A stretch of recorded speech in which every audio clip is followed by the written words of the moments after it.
The only thing I can't see is the time.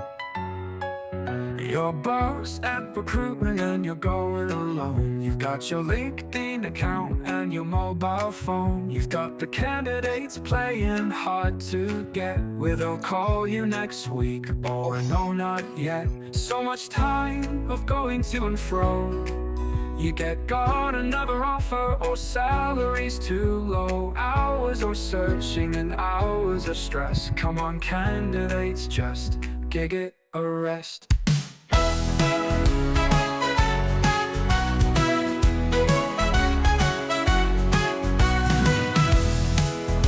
me something.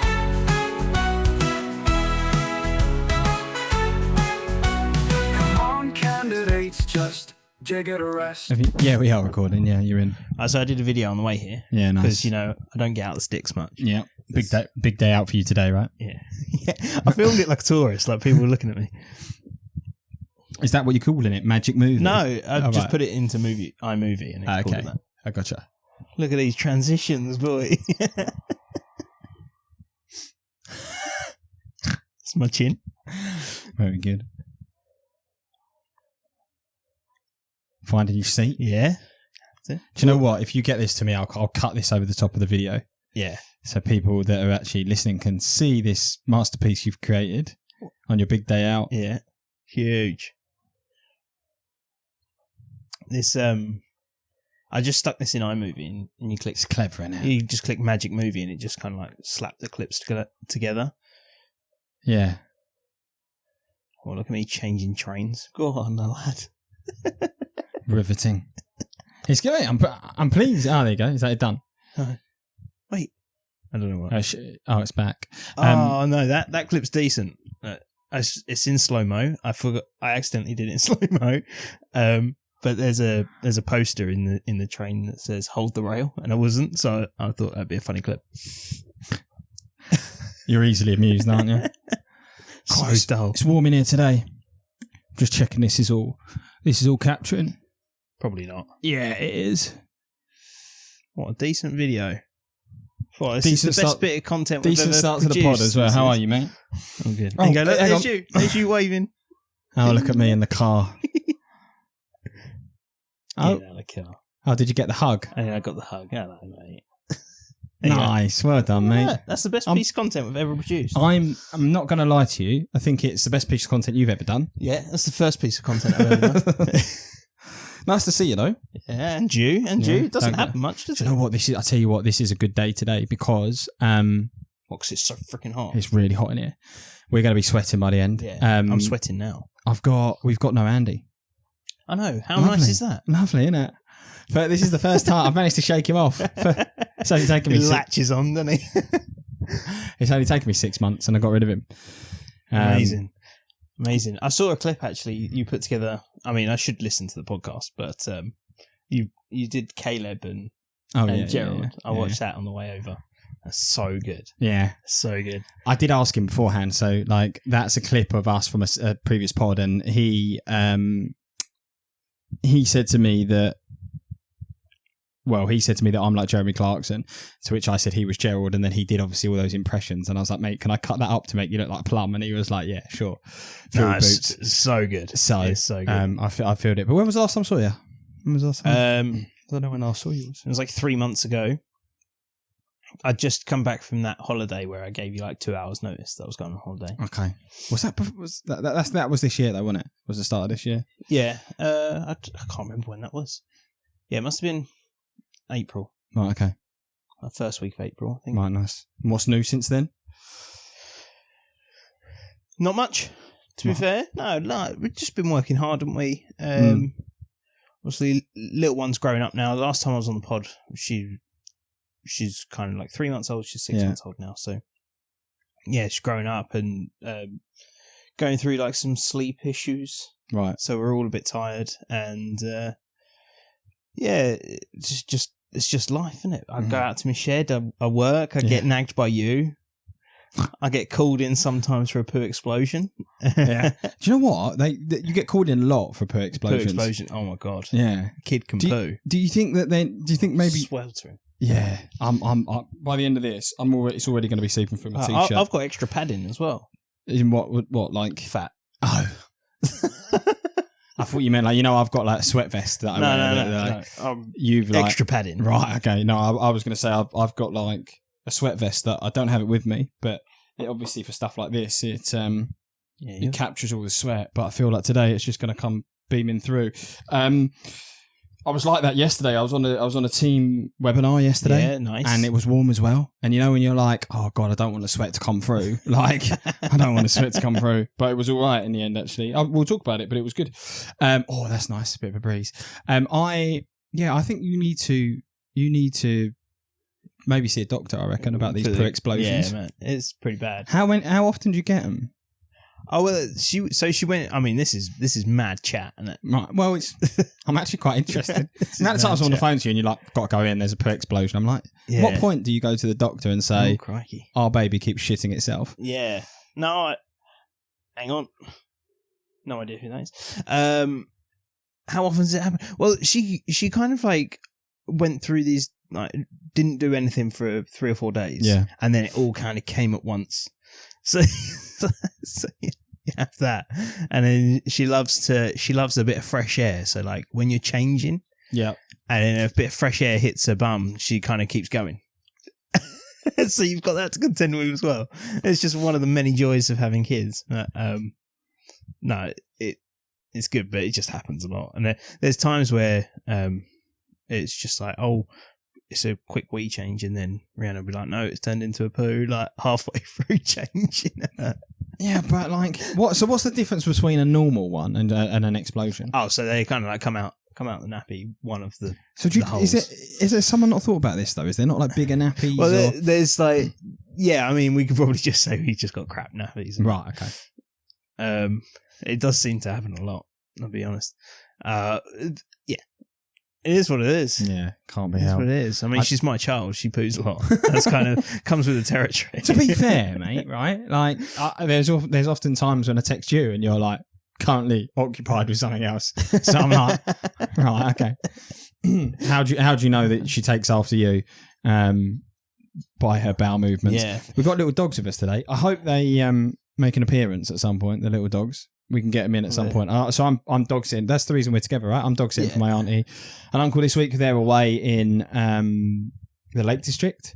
Lovely. And so we've got little Monty and little Bertie the dash hound. You gonna come and say hi, pal? We're not friends. Boy, don't you go near him. Friends. Come Hello. here. Come on, give a sniff. There you go. You gonna sit with us? You made a hole in me trousers already. I'm gonna get in so much trouble for that if that comes out. Oh, I mean, I just said it. I know. Yeah, I was on before my auntie left. I didn't think this through, did I? What we're gonna do here, Bert? We're covered up in. We're tangled in the wires. Well, yeah. Before my auntie left, she gave strict instructions on how to bring guests into the environment. And maybe I got it wrong. He's fine now. Yeah, no, I think you did well. I don't think you did anything wrong. So basically what happened is he didn't like me. Yeah, he definitely didn't like you. Didn't like me when I came in. You when he first came in, yeah. Absolutely going wild when I came in, which is fine because it probably smelled like my dog as well. And then kind of settled down and I was stroking him. And then the moment I stopped stroking him, he was like, hey, keep stroking me. Just got overexcited. Got well excited. But I'm not sure. I think it might have been like just caught me with a claw. I'm not sure. Right, okay. So he just like jumped up at me. Yeah. I saw him jump up at you. Yeah, and I was like, oh no. No, it was just like, go keep stroking there, mate. We'll put it down to a claw, not a bite. I think it was claw. Oh right, okay. Well, that makes me feel better. Claw. Because for obvious reasons, my auntie's like, don't want him jumping, like, don't want him biting people because he's a sausage dog, right? So he's about. I think I'd feel it if it was a bite. It's literally, I think he literally just caught my trousers in the wrong way. Got his foot, got his claw. Expensive trip out, walk through the door, holding your trousers. Yeah, because he's a little dog, right? So it's like a little bit little man syndrome. Yeah, like me, like loads. Of, like us, loads of bite, loads of hot air that comes out. But yeah, not a lot of actual end product. But family life is good then to the moment. Yeah, it's just like I think every new parent kind of goes through it. We've got our 4-year-old who's kind of just gearing up to go to school. That's exciting, right? Which is, I mean, it's scary. Yeah. It's kind of gone so fast. But so she never went to nursery, so it's kind of like she wants full attention. Right. And then you're kind of low on sleep anyway. Little one doesn't want to be put down. Yeah. And you struggle with that. Like, you put her down, she cries. So then it's like, oh, what do you do? So I think everybody goes through it, but it's just real struggle. And then working from home as well makes it super tough. And like, we've had conversations where Rihanna doesn't really want to like rely on me to help and stuff. Mm-hmm. But sometimes it's really difficult when somebody's there that can help. Yeah. So yeah, it's just an all-round struggle and stress. But that you wouldn't change it, and yeah, it's all worth it in the end. Have you picked the school? Do you know where she's going? So it's funny. Like, we live down a dirt track. You take the mick out me that we live in the sticks. Right? We basically live in the middle of a farm, and we have to get onto any sort of main road, we have to go past the local school. Yeah. And when you apply for a school, you obviously put down like your first choice and then some like other choices if you don't get in. Yeah. Our first choice being obviously the school we pass, and then some random close by ones. Is that just because it's like close to you, or is it renowned to be a good school? Like, is it just because it's kind of close? But she didn't get into that school. Okay. Initially. So it's like what? Right, so to get her to school every single day, we're going to have to drive past all the mums dropping their kids off at school down here and drive to another school, as opposed to just walking 100 yards down to the school. But thankfully, about a month ago, one of the kids decided to go somewhere else. The space like showed up for her. But yeah, it was just a bit wild. So she is going to the one down the road. Yeah. But initially she wasn't. It was just like, what the hell? Yeah. So it's a bit mad. That'd be exciting for you though. And that's one less small child to deal with during the day. Yeah. I suppose. Yeah. There's a transition period up till Christmas where it's like only half days and stuff. Like, they get it well easy. Right, okay. And we went there last night to meet the new head teacher and learn about kind of the sort of things they do. And honestly, they're like, oh yeah, don't bother spending loads of money on school uniform because they won't be in it much. Like, right. They'll come in on a Monday in puddle suits and they'll play in the garden all day, and then they'll play in a mud kitchen all day, and then on Tuesday they'll be forest school, so they need wellies and wow. And it seemed really good. They only obviously in 5 days, but they only need to wear uniform 2 days. Right, okay. The rest of the time they're outside. Sounds bliss, doesn't it? Yeah. And very different. For my little one, she loves outside. So. Yeah. So she'll suit that, I think. How do you think she's going to get on with the like separation from you two? Because obviously this is the first step, right? This is that first. Is that like? Do you think that will be a challenge? Oh yeah, it's going to be tough. You reckon? Like even yesterday, so we went to a meeting at school yesterday. That was like tough. Like the realization of it all kind of hitting. Yeah, that was tough for us too. But honestly, when she kind of gets into school and like starts playing with the stuff that's there, she'll be fine. You know, I think we'll probably struggle more than she will. Yeah. What makes you say why? She just be like, "Oh, Lego, like, I'll go play with that." She's gone. And but that's what you want. Done. Yeah, that's what you want, absolutely. Right? It's just tough. It's just tough. Like this little person's become like your minion over the last 5 years. Yeah, and my brain just went to Lion King. You know, when Can You Feel the Love Tonight? When Timon and have you seen Timon and Pumbaa when they cry? When they're sat there hugging each other and they cry and the tears just like shoot out of the... I had you and Rihanna like that in my brain. That is pretty much with Iris off playing with Lego. It's just like... I'm not sure she'll care. Like, yeah, as soon as she realises what it is and she can have fun, she'll be away, I think. Yeah. I hope so. Because like I say, like where she was born, she was COVID baby, right? 2020. So... She's obviously been in with you two for a lot of her life, not going to nursery as well. So this is going to be a big step for her. But obviously, you want, as a parent, you want that, right? You don't want your kid to have to spend their whole life attached to you. No, like, it's just tough. I say that I'm like the furthest thing from a parent. Yeah, you've not got it. Here's me giving parenting advice. Parenting 101. I'm miles away from having kids. No, you are right though. You are right. I think it'll help. Like she's fine now because we did like forest schools and things like that where you kind of just let her play in the forest with other kids with like puddles of mud and stuff.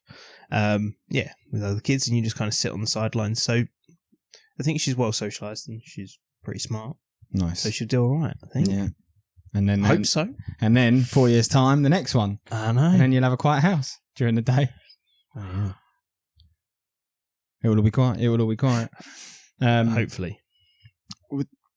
Holiday next week as well. Yeah. Thanks for the yeah. Thanks for the advance I gave warning. you warning on this You one. did? That's all right. Where are you off to next week? We're just going to Caravan Park in Norfolk Right. on the beach. Oh, Norfolk. Going over that way. Yeah. I've never been. It's like Great Yarmouth way. Yeah. I know where you're going. So that would be all right. We kind of shied away from caravans in the past. Right, okay. But it kind of got to the point where we wanted to get a last holiday in before I start school. Yeah. Like when all of it kind of realised that we were so limited on time. Like if you look at prices of holidays during the half term or during the 6 weeks holiday, so expensive. Right, okay. So we kind of was just like... And that's coming for you now, so right? Fast, yeah. That's So that's like the middle of July. And obviously we're on the 25th? June. So that's coming so fast. Yeah. So we were like, we were looking at kind of the usual places, like Centre Parks, so expensive already. Is it? For the week. What does it set you back? Centre Parks? Centre Parks, so the same week, so next week we go, it would be like 800 quid for the 4 days. 4 days, 800 Monday quid, to Friday. £200 a night. Well, it's okay, isn't it? Like, so we were saying, like, if we were to share it with people, you got like 3 bedrooms, you split it, like that's still affordable, really affordable. Yeah. But where kind of we wouldn't do that, it's kind of like that compared to a caravan, where we're kind of like we'll have the same amount of fun. Yeah. Like Iris won't care. There's a beach and there's the sea, and there's all the entertainment spots and things like that. It's kind of exactly the same, right? Swimming pool. It's like 200 quid for the week. Yeah. Right. Yeah, so like when you compare the two, you're kind of like, well, I'd rather save that. Yeah. Because there's no need. The other thing is as well, like I've probably spoken about it on this pod before, but we do that trip to August. We do that trip to Bude every year, right? Mm-hmm. In August, always the August bank holiday. Yeah. We just go to a campsite. There's a big group of people that go. Cheap as chips. And obviously when we were kids, I was lucky. Like I got to go skiing. I got to do some really nice summer holidays. And my brother always used to love, and he still does, that Bude trip. Yeah. So it's like, sometimes it's not always like spending bucket loads of fancy cash. Stuff. No. Yeah, no, sometimes it's not about bucket loads of cash. It's just about getting out, and like my brother still loves that trip. And it's just literally the simplest things. Like people have come to it before and been like, you guys are just sat in the field. Like, yeah, just having fun, isn't it? What's the hype? Like, we love it. So we're like, oh, Bude's amazing. And then people like from the outside come, they're like, are you okay? Like, yeah. But you lot are quite rowdy. Yeah, like you get together. I can imagine what you like. Like I've seen you and your brother together. Yeah, and it's pretty wild. When did you see me and Sam together? Well, last time was your birthday last year. Ah, of course. Yeah. Which is, of course. Which is pretty crazy. Again, just like sitting around a dinner table, but what a great night, you know. And so things like that, and I can just imagine what you're like together with some drink and a tent in the middle of a field. Why'd you say drink? You got a little man show. One drink, I'm sure you're Why did you have to chuck that in there? What was I saying? Oh, I was saying to Andy a little while ago, I got my brother and his girlfriend came up, April, and I said to Andy I'd had a few beers, and April and me got debating on like politics and that type of thing, Elon Musk, like those types of things. Still friends or? Yeah, no, do you know what? To be fair, even though this is the thing, right? This is where I'm a little bit annoying. I like sometimes just like challenging people. Yeah. So like a lot of the time I was agreeing with I know that one. Yeah, I get that one. Yeah. I get challenged on a daily basis. But. A lot of the time I was kind of like agreeing with what April's thought process was, but I just like to challenge people to think like, why? Because I think like sometimes people say shit and it's like, actually there's no, like, you're just saying that to jump on the bandwagon. You're just going like, I hate Donald Trump. It's like, well, why? Type thing. So I like to push people and see. Yeah. But yeah, I'd had a couple of ciders that night, so I was like getting real stuck in. But she was, to be fair, she was really fine. Like I've got another friend who, like, if you challenge her views, she can get really like defensive. Yeah, but April was quite like cool with it. So, but going back to Centre Parks, you've got a big idea for Centre Parks, don't you? Yeah. Well, I just think like. Again, we spoke about 3 bedrooms in a chalet. Yeah. Splitting the cost 3 ways. Me, you and Andy. Yeah. Little founders retreat. Is it a thing, that founders retreat? I'm really sorry. Founders retreat is a thing, yeah.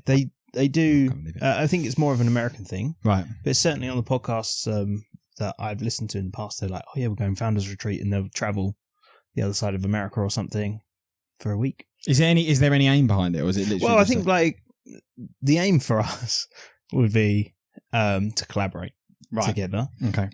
That'd be key, but obviously you're in a nice place where you can do some fun stuff together as well. Yeah.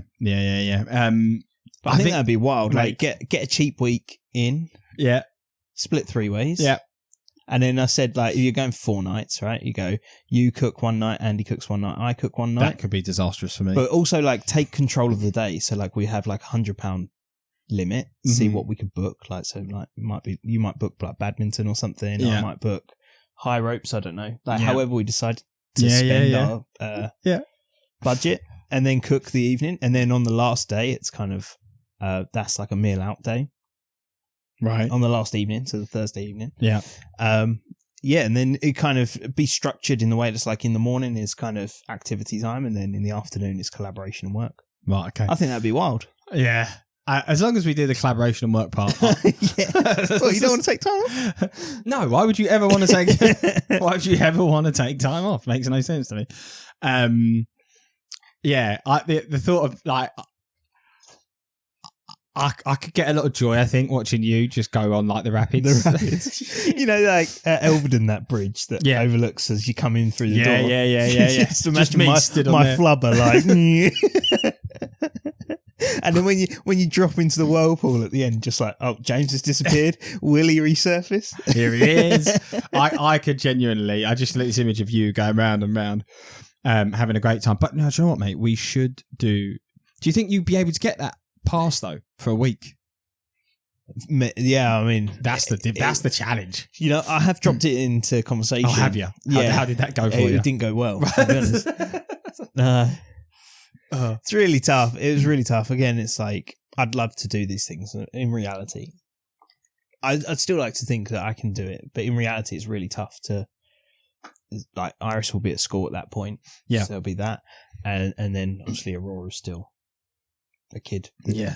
So our routine at the moment is when it's bedtime, Rihanna will do bedtime with Iris. I'll then take Aurora and kind of settle her down. So then it's like, if I'm not there, that's all thrown out.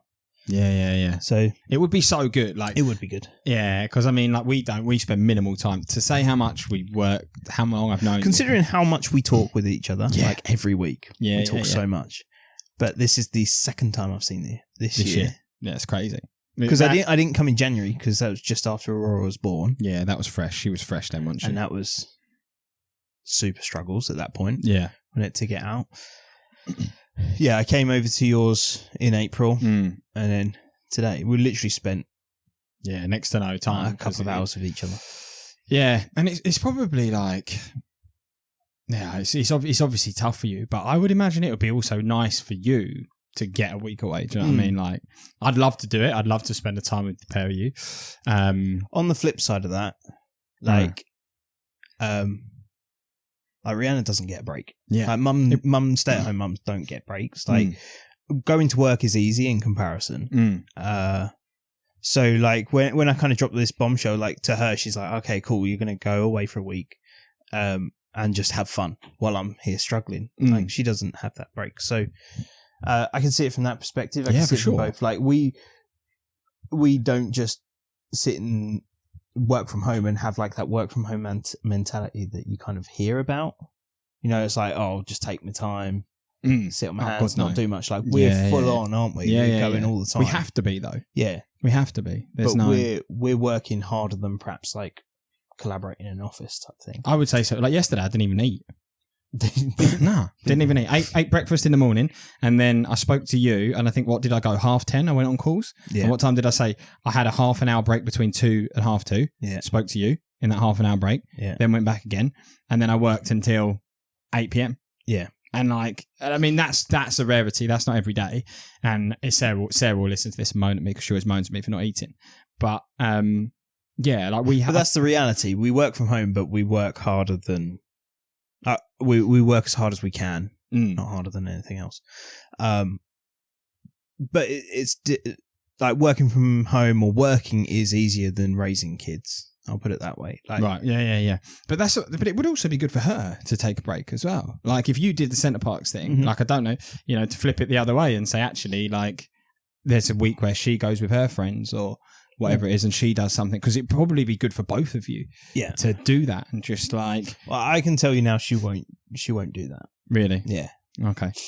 She won't. Really? Yeah. Fair enough. She might spend like a night away from the kids, but she won't spend a week. Not at this point.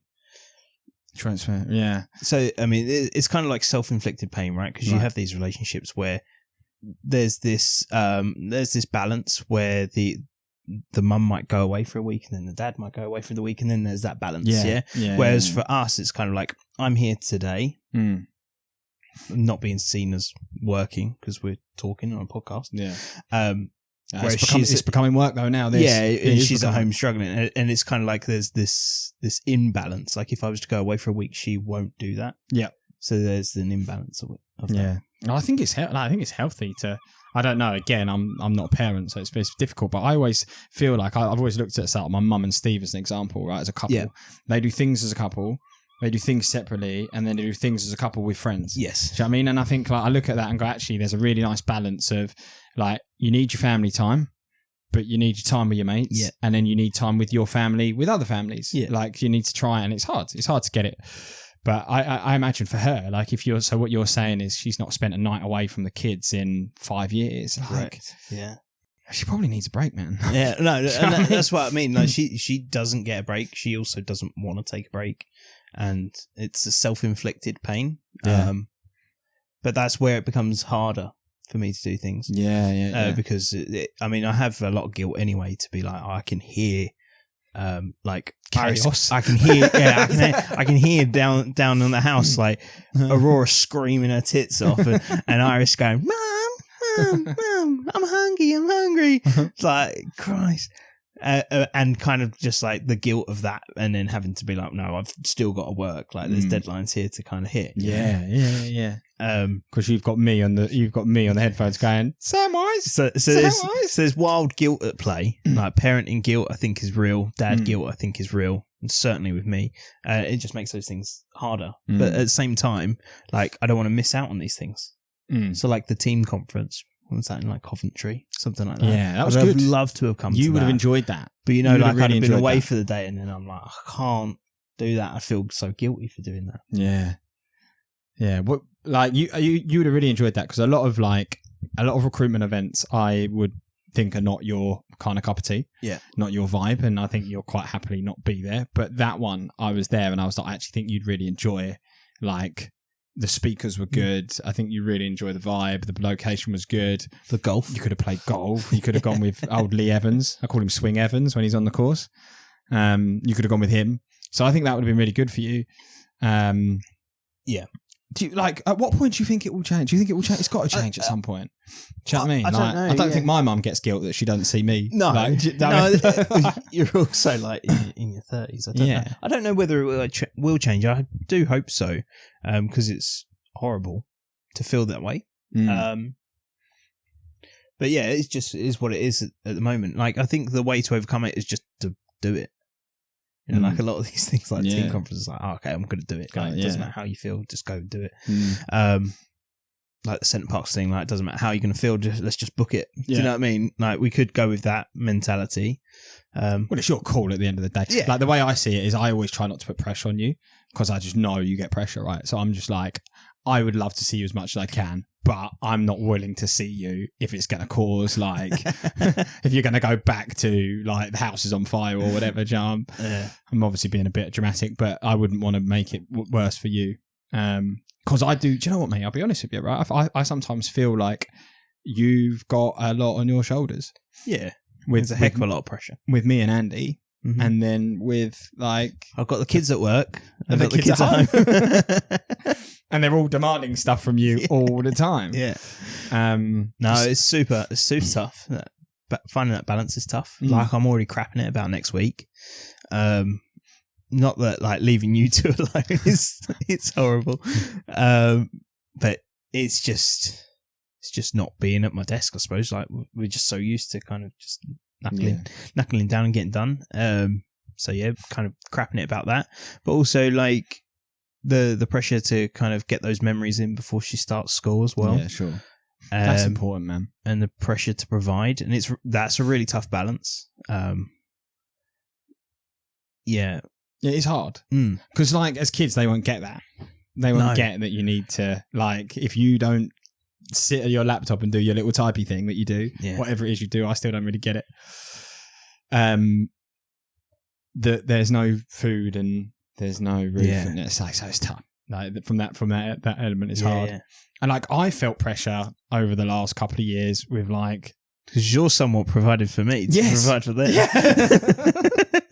It's like, especially the last couple of years, actually. It's been hard. Especially the last couple. Yeah, I was chatting with my best friend's husband, or one of us is like Andy's sister, her husband, and we were sat. They've got a house near where Andy lives, and like they're right on the canal, so you can walk down to the bottom of their garden, and you can sit by the canal. And I was chatting with her husband and just saying like, I'm one of these people that I want to put on this like nothing phases me. Do you know what I mean? Like, no, I will just keep going. Like, doesn't matter what the circumstances are, just buckle down and keep like grit your teeth, go. That's my attitude. But I was like saying to him that I was looking back on the last couple of years and the providing for you and Andy scenario, and I was like, I actually think it's taken more of a toll on me than I wanted to admit. Like in my head, I wanted to be like, no, I'm fine. And then I was like, I looked back and I was like, actually, I think that's impacted me more because there's nothing like the thought of going to you. Sorry, mate, there's no cash. Yeah, like it scares the life out of me. And there was months where it's been really touch and go, and you boys have just been like, nah, we'll stick with it. Yeah. Like we'll hold tight.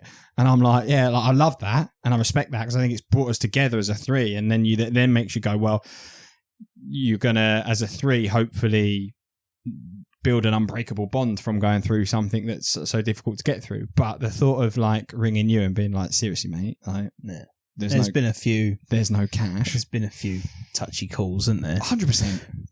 I think it takes a special recipe to be an entrepreneur, and I've always said to you, like, you're absolute mental for the last 7 years, I think, right? Probably 8 years now. This is my eighth year. Like for the first 4 years, you were kind of like running solo. Yeah, and I think any sane person would have quit a long time ago. Maybe. So there's a special sort of dum-dum to keep going. Yeah, is it special or is it just idiocracy? You know that meme where it's like there's diamonds and a guy like picking at it. Yeah. That's you. You're like, one more dig, there might be diamonds. One more dig, there might be diamonds. Yeah, like, don't stop now. Type thing. There's also that meme that says like there's an idiot out there that's achieving.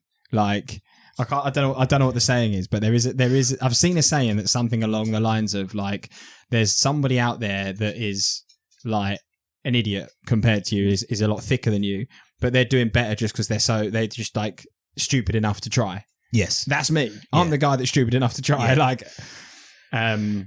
but yeah, do you know what? You said it to me because my old man said it to me a little while back, and he was like, I would have quit a long time ago if I was you, son. And then I was like, oh, right. And then you said the same thing. I think it was just pre-Christmas. You were like, yeah, you're an idiot, mate. Yeah. I was like, oh, thanks for the vote of confidence, lads. Appreciate it. So for full clarity, this was a product pre what Giig is now, right? For sure. Yeah. So you were kind of like beating the drum of a different product, trying to sell something else, and we've pivoted.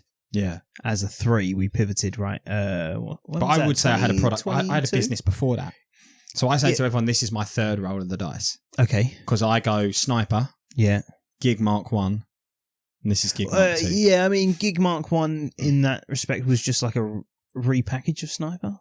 Or are you saying that your initial startup? You're right. Was Sniper, and then we developed it into Giig Mark 1, right? Which was just true. Which was just a repackage, rebrand of Sniper. A different target market as well, potentially. Oh, of course, yeah. But yeah, fair. So, but it was a small pivot. You're right. There's kind of three products there, but you were banging the drum on a marketplace for a long time. Yeah.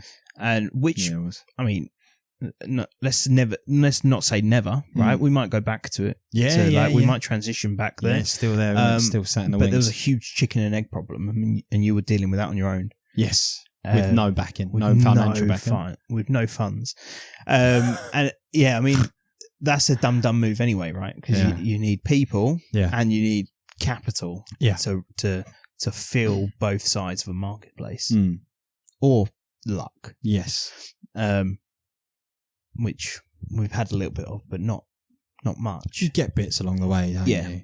So you were dumb for keep going, but without being dumb and keeping going, and we wouldn't have the product we've got now. No, true. So like, well, how did like all the financial stuff like weigh on you? Do you think? How did it weigh on me? Because there was a point in this whole thing after the rebrand of Giig Mark 1. Yes. Where you decided to take me and Andy on at the same time. Yeah. For some reason. Yeah, well, we needed to, right? Yeah, we did need to. But you decided to take that risk as an entrepreneur. I feel like this is you interviewing me today. I am now. What I want to know is like, because you're not a vulnerable person. You don't wear your heart on your sleeve. No. Do you not think? Well, unless I misunderstand what that means, but you're not open about these things. You're very much like, it's done. Let's go. Let's keep going. Go. True. We can't do anything about it. We don't have time. We don't have time to stop and think about my feelings. Do you know what I mean? It's like we don't have the time to sit and assess what. But you're also like a really empathetic person. You'd always ask me how I'm feeling. You always try to understand from my side. Yeah, you know, like there's never that going back. But the thing is, do you know the reason I do that? Because you open my eyes to mental health. Have I ever told you this? No. Okay, so like what you said there, my mentality is very like straight. You just keep going. You face challenges, but you overcome them. I always think that we're very lucky to live in the world we do. I'm very grateful to live in this kind of time, in this economy, in this country. So I sit in the world and I'm like, I don't see why people would be sad, right? And I think when I first started with you, and I was like, I'm going to take it to the extreme, but I leant towards like, oh, he's gone off again. It's gone off again. That's really annoying because this is a good conversation. Cool. We'll go again. Can you remember where you were? Yeah, I can't remember what it was. So what I was saying was that I was saying I was gonna give an extreme I'm gonna say it in an extreme way, but my mentality was almost like mental health is a load of bollocks, right? Yeah. Like, why are people sad? Just charge on, just get on with it. And I obviously was taking that approach. And then I don't know if you're happy for me to say this, but I would say you've suffered with certain things. You can obviously say if you want to, but I would say you're kind of more in the you're better placed to talk about mental health because I think you're closer to it. And obviously, I was on one of my fucking just mental health's a load of shit rants. Go, yeah. Yeah. And you went to me, the words you said to me were, mate, but you don't realise that, what did you say? You said you've won the mental lottery. And I was like, what do you mean? And you said you've got like privilege from a mentality perspective because you're born to two parents that are both run their own businesses, both uber positive, both go-getters, and you've just been given this incredible foundation from a mental perspective. And I sat there and I was like, yeah, you just sat me down massively. And I was like, maybe I am lucky, you know, because I always just used to think, why are people worried about depressed or upset? Well, I didn't get it. And I probably still don't, to be brutally honest. But it took you to sit me down and say, you've got mental privilege. You've got something that you've just been given through luck and genetics that everybody else doesn't have. Yeah. And I sat there like, okay, I'm sorry. I'm sorry, Samwise. Well, there's so many like things to it that might not even be like that got through to you, but that might not be the answer why lots of people suffer. What do you mean? Like you could still have like a mum and dad that are really positive and really entrepreneurial and still suffer yourself. So I'm not saying that like the privilege is because I'm not saying that your mentality towards it is because of the privilege you've got. Well, it has to be something to do with it, you know. But like my parents aren't entrepreneurial at all. And everything I kind of work towards is like something I've kind of got up and got myself. Right. Yeah. And I think like for me, like I was always the child that was going to be the millionaire. Right. Okay. Like that was kind of drummed into me. I don't know why. Perhaps this like entrepreneurial streak from young age, whatever that was. But it was always like, oh, James is going to make it. Like he's into IT. He's interesting. He's this. He's so that. You used to get that as a narrative from mum, siblings. Really? Yeah. At what age? Can you remember well, perhaps like 12 or 13. Right. Okay. So not like super young, but it was very much like I was the person in school that was making money through doing websites and things like that. Yeah. And I was making money there, and like I did a paper round, but it'd be like I'd do everything possible on the paper round to get as much money as possible, to invest as much money as possible into a new computer or something like that, because that was going to take me to the next step and the next step. And this like plan that I'd set myself was in play all the time. So you had a plan? Yeah. So everything, there was a reason for everything, right? So if I did a paper round, if there was an option for the second, third, the fourth paper round, I'd do it every single morning. If there was there was also that like sort out the papers, you get extra cash for that. And there was a reason I wanted that extra cash, and then I bought something that took me to the next step. Right. I bought that computer, and then there was that, and then I had like 3 computers because they all served a different purpose. And there's things like that. Interesting. Right. So then it was drummed into me that I was always going to make it, and then I really struggled when I kind of had a plan. By 21, I was going to be at a certain place. Oh. God, you made me jump, mate. 21, I was going to be at a certain place, and I wasn't. And then we were well on the way, so I kind of was running a business up until 25, I think, before we'd met. And the guy I was running it with kind of like took everything with him, just like ran away, chopped me out, ran away, and that really affected me as well. And I was on my way to achieving that goal. I was like, I'm going to hit this by 25, so it'll be fine, because I said 21. And then he took it away, and by the time I was 25, it was like starting again. It was like I wasted the last 10 years of my life, because that was the plan I'd set, and I was following it. Interesting. So I really struggled then as well. But all that is kind of like, I don't know why. That is my plan. I set it, and everything was done for a reason to get there as fast as possible. And I suppose this is kind of like a pre-Instagram-y type influencer thing. But I'd look at people and I'd be like, well, I can be one of those like venture capital people. I wanted to be on Dragon's Den to get this, to have the exposure and all that. And I was kind of like on my way to there, because that was part of the plan, and I never got there, and that really affected me. Interesting. Do you think it still affects you today? Yeah, I do. To say like when I was 15 or whatever it was, like I won't have kids until I own a house. They'll need to have their own bedroom. Like that's a non-negotiable. Yeah. They'll need to have like financial security. If they need clothes, we can buy clothes. Yeah. They need to have this. They need to have that, and it's just not in place at the moment. So that really affects me. Yeah. And that's kind of like why I suppose I attached myself to you a little bit. Like it gets me back on that path. Where I decided after losing the last business to kind of just start up and go again. I always knew that this was not the journey to get me there to where I needed to be. Interesting. And then when you came to me and was like, "Hey, do you know C#?" and I was like, "No, but I can see the vision here, and you've sold me on where you're going, and I want to be on that train." Interesting. So, like, what made you want to attach yourself, though? Like, what? Because at the start, we worked separately, right? And I think that was a good thing, actually. Personally, I think it was good for the relationship. Yeah, I think it was the right thing to, like, when we started, you was a contractor and I was a client of yours, right? Yeah. But what made you then want to be like, no, this is the right thing? Because I think me being me, I would find it really hard to give Giig up and join somebody else, if that made sense. Right, so I think there's but I fucking needed you, so I'm glad you did. So I was never joining in the capacity of like you're my boss, right? It's never. You were very clear, but we made that clear. That was never the thing. I was never just going to come for a paycheck, and we were just going to I was going to be an employee and set all this.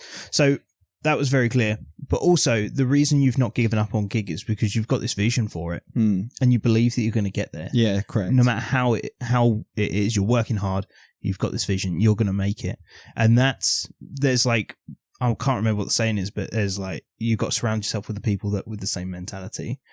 And I believe that there is a product out there that I will build that would change the lives of millions of people around the world. That's kind of my vision, has been for 15 years. Yeah. And I see that Giig is the train to be on to achieve that. Yeah. Now, whether we change the lives of millions of people around the world is kind of to be seen. But what it does is it's a train to kind of be like, we've now got the financial security. We've now got like a decent business where we can go and achieve these things. Yeah, yeah. Like, we're giving shit away for free to people. We are effectively changing lives. So caveat it, right? We're not actually like directly affecting lives, but I think we're not going to be the next Mother Teresa. I think it plays into that vision. Yeah, sure. And to latch myself onto you, like, working with you is obviously fun. I could see that you were passionate about it. You weren't going to give up on it. I'm definitely not giving up. I'm too deep now. I'm 8 years in. I think like can't. We can see a path to achieve these things, and there's a path for me to achieve what I want to achieve personally as well with the product. Interesting.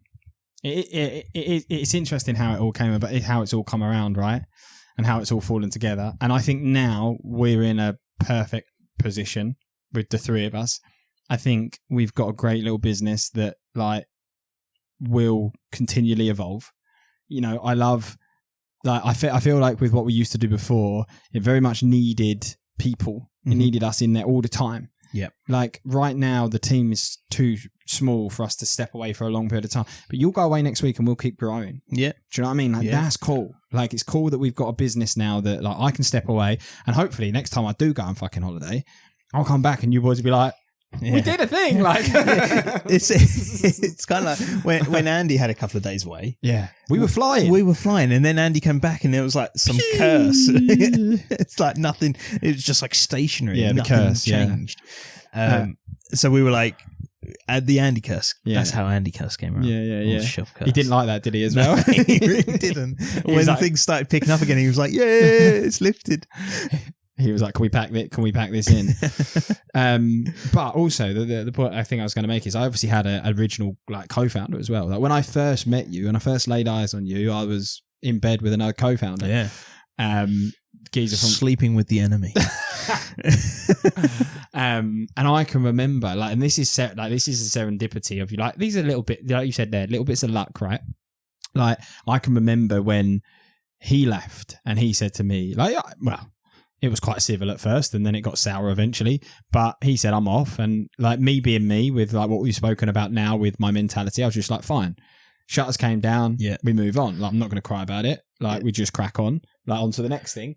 And, but I can remember him leaving thinking, actually, that's going to be like, that's a kick in the nads basically. And then along came you and along came Andy. And I look back now and I'm like, it's the best thing that's ever happened. Yeah. That's the best thing that's ever happened. And Sarah's going through something similar at the moment because she's closing down her little side business for certain reasons, kind of similar to what I went through. And she was quite sad last week because she was like, I'm a failure. And I'm like, you're not a failure. Yeah. You're only a failure if you give up. You're only a failure if you say this is going to be it and this is going to... Well, you're not even a failure because in my eyes, you're a failure if you don't try. Yeah. If you have a go, like the biggest failure is like, and that would freak the life out of me, like, getting to my deathbed and thinking, what if I'd have tried that thing? Yeah. Like that would eat me alive. But I was saying it to her. I was like, actually, this could be the best thing because the butterfly effect, right? Yeah. That's what it is. For me, the first co-founder leaving has ultimately become the best thing that's ever happened after that. Fuck, we got deep today. Potentially. Well, potentially. Yeah, we'll see. Like, are you confident for the future then now? Like you're yeah, get on record and say... I keep saying to you, it's a matter of when, not if. Yeah, I like that. So when and how. When it happens, like, do we get this hockey stick growth, which transforms us into the next competitor in the market? Yeah. Or do we continually steadily grow? So it's a matter of when. Like, we've got a number that we need to hit. Yeah. And we will hit it. Yes. It's just... when we'll hit it as opposed to if we're going to do it. So it's pretty cool.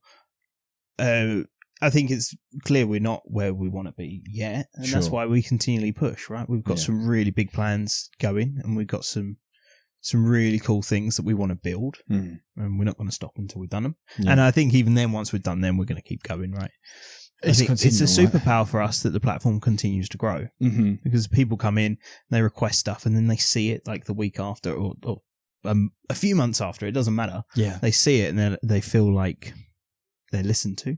Yeah. So we've got really harder good to do that though now. Yeah, but we have got a really good community around the product, I think. Yeah. One of our users in the chat with me yesterday, and he was like, "Oh, I wanted to see if this change has been made yet." I don't know if you saw that chat. God, yeah. That was like 2 days ago.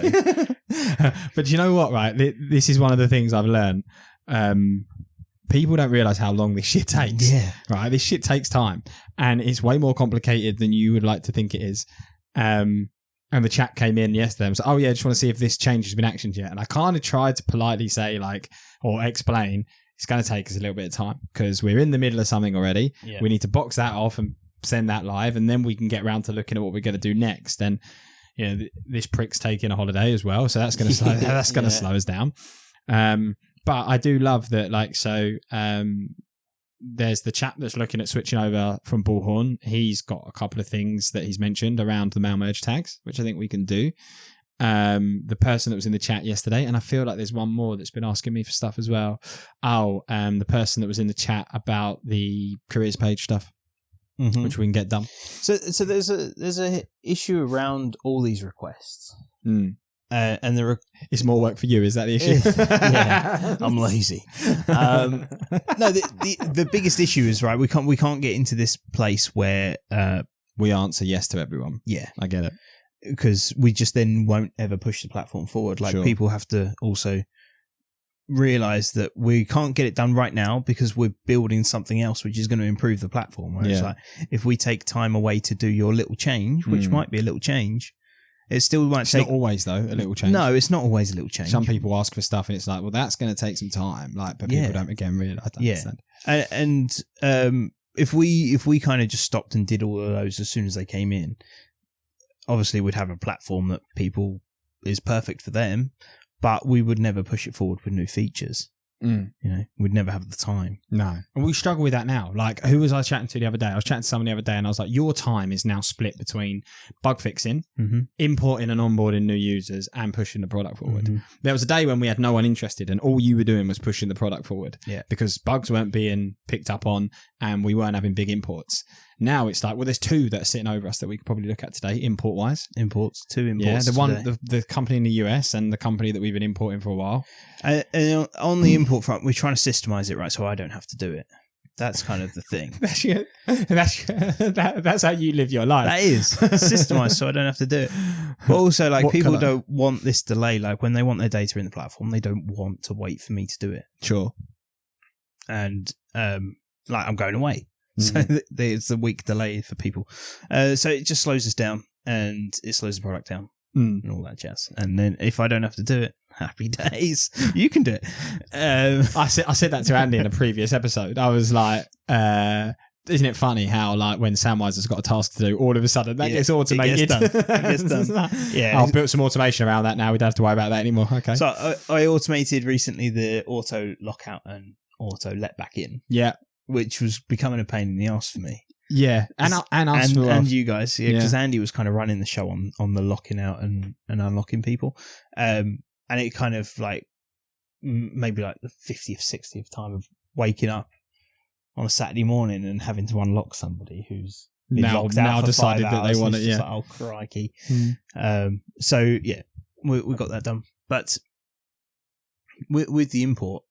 The issue we have with them is everybody's data is a mess. Yes. If you are on Excel, or you might be on Excel, it's a mess, right? Get it onto a system.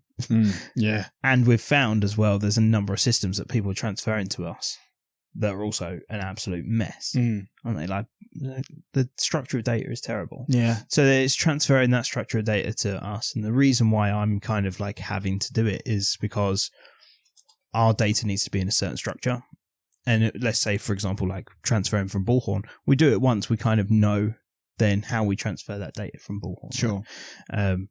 or like, but then when we kind of like have a request from this is Zoho data, that's completely different. Yeah. This is Excel data, that again is completely different. Yeah. And these things just take time to get right.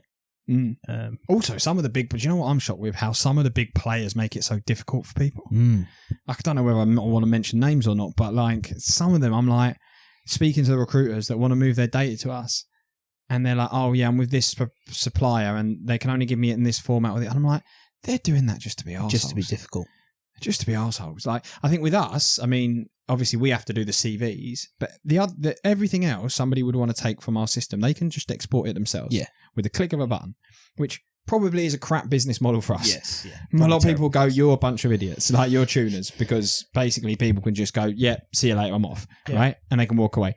But there's something for me about like, I don't know, if someone wants to leave, right? They've made their mind up at that point. Why make it?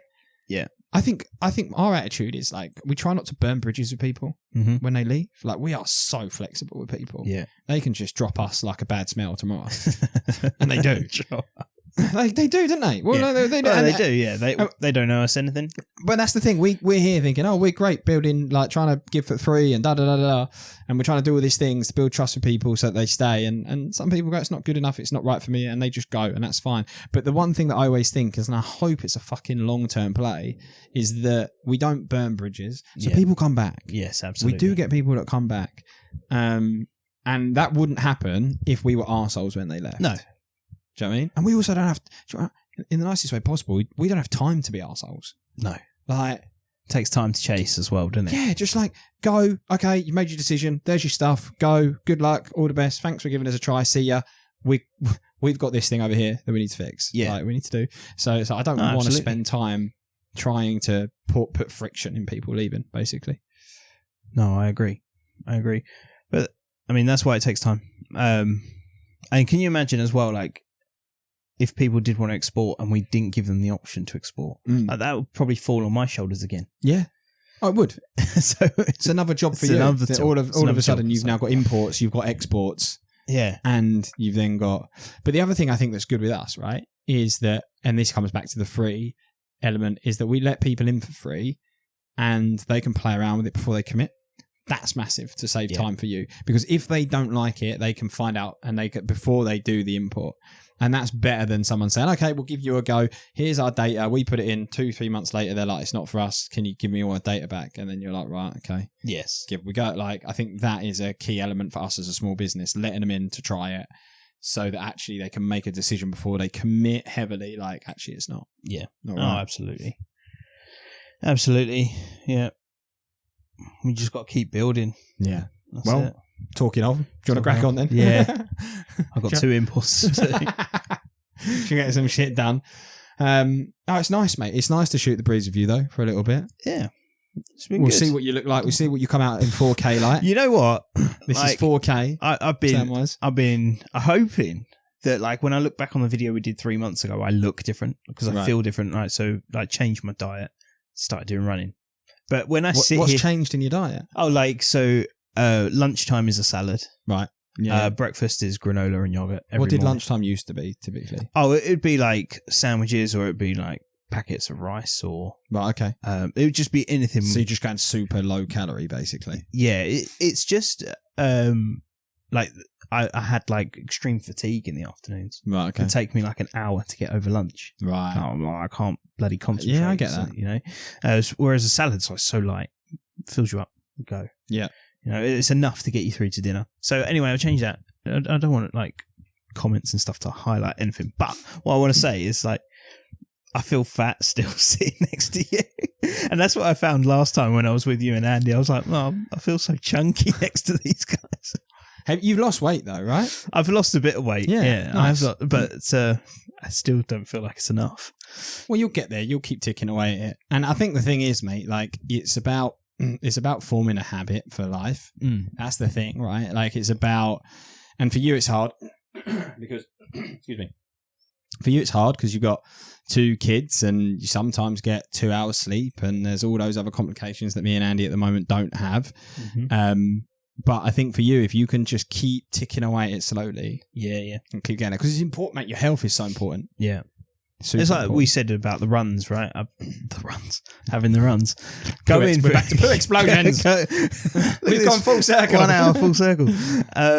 Going for runs is what we were saying before we started. Yeah. You asked how my running was going, and I think I've gone 3 weeks without a run now. Right. Okay. Because of just like family life. Yeah.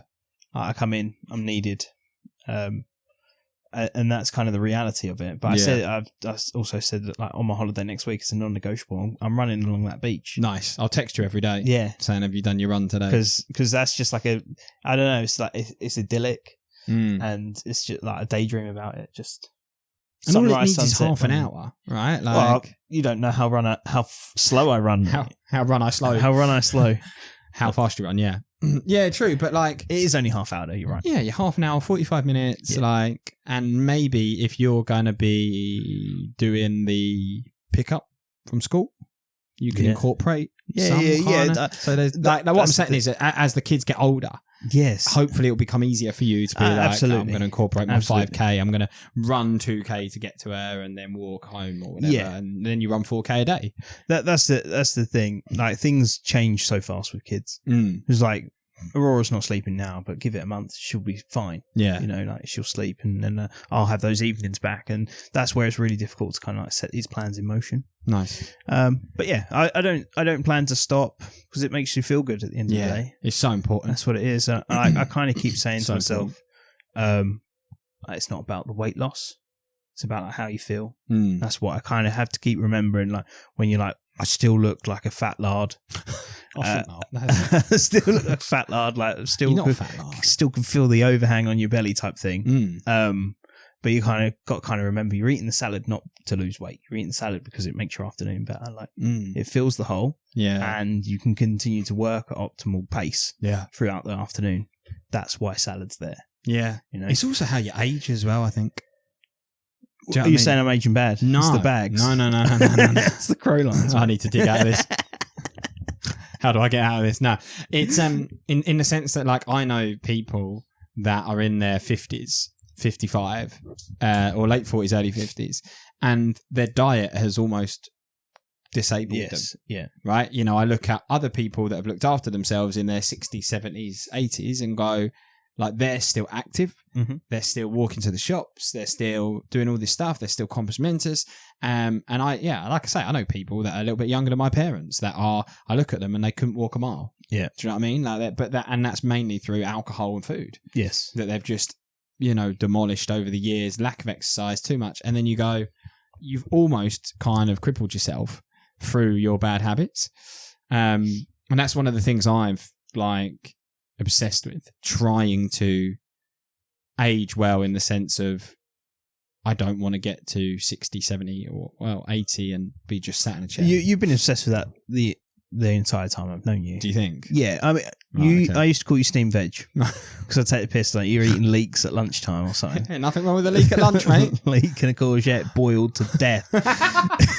you just mush, shoving it in your gob. And you once said to me that you don't eat food for pleasure. No, true. You eat it for nutrition. Yeah, it's fuel. Yeah, I do say that. So, I mean, that's something. I still like to eat food for pleasure. So it's what's quite your pleasure tough. food though? Like, what were you? I don't know. It kind of changes, right? But like, I'm partial to a big old bit of gatto. Gatto is a cake. You like cake? Chocolate cake. You like Bruce? Is it Bruce Bogtrotter? Yeah, like Matilda. Bruce. I still want to do those things. Yeah. Yeah, fair. My vice, if I'm brutally honest, with anything like that, where I will crack is Domino's. Domino's is Domino's is my one. Well, that's what we're ordering for lunch then. No. Okay. And usually I treat myself if I've done like a big cycle or something. Right. You know, if I've been out and done 125 miles and burnt 9,000 calories, I may then consider putting it all back on with a pizza. Yeah. Do you know what? Sometimes it's so nice to do that. Like you feel so guilt-free at just smashing shit food. It's like, I burnt loads of calories today. I'm just going to demolish this. And me and Andy did a cycle a couple of years ago now in Wales, Dragon Ride. And I've never seen a pizza disappear so fast in my life. Jeez. Like, honestly, mate, not even bullshitting. I'd had a slice and a half, 2 slices. He demolished. He'd gone. The whole large pizza. When we had he pizza must have together, just opened it and gone. yeah, when we had pizza together, I'm sure he just folded it in quarters and just went for one piece. Yeah, he eats. He can put it away, and to say he's such a He's a lean stick. yeah. But the amount of calories he burns is just like beyond. But keep going with it, mate, because You know, the first time I joined the gym, I had that mentality. Right, so the first time I joined the gym, my watch would be like, "Oh, you've burnt 250 calories." I'd be like, "Cool, let's go get a pack of chocolate. I've got 250 calories to put back on, mate." No, so that's the difficult thing. Yeah. They say you can't outwork a shit diet. Yeah. That's the saying. You It's can't fair. outwork a shit diet. And that's the thing with fitness, right? There's so many different nuances now, like that I think. So for me, it's like stamina. So you're like your cardiovascular and your heart health and your stamina. Okay, you're running, right? Tick. Then there's resistance stuff. Like I was talking to my uncle about this because he like I was basically saying, or he basically just runs. So it's like actually as you age, you need to kind of keep the resistance up as well to make sure that you've got like as you're older a certain level of muscle mass and strength as you age, right?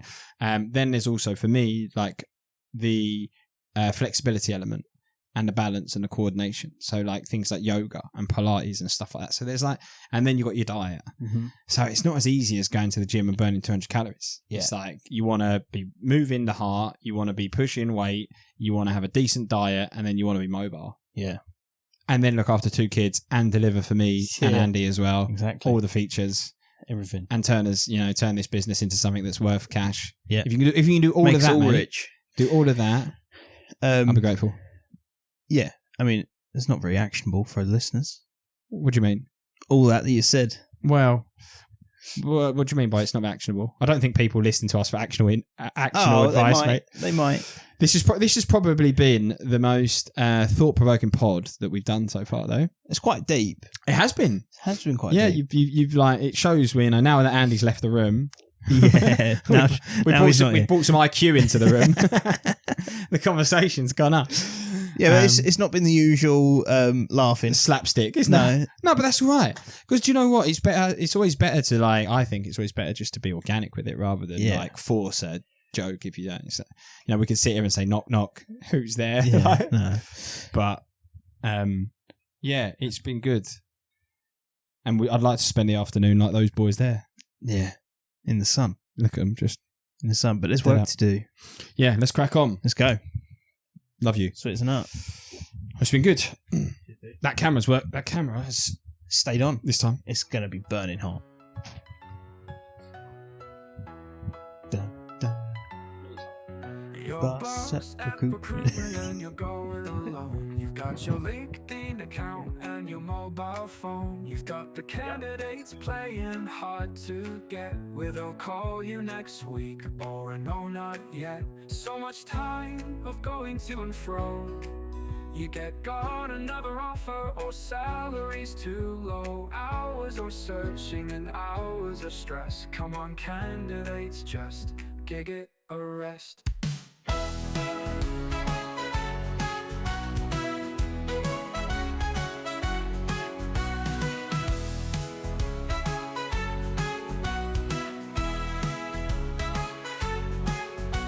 Come on, candidates, just jig it a rest.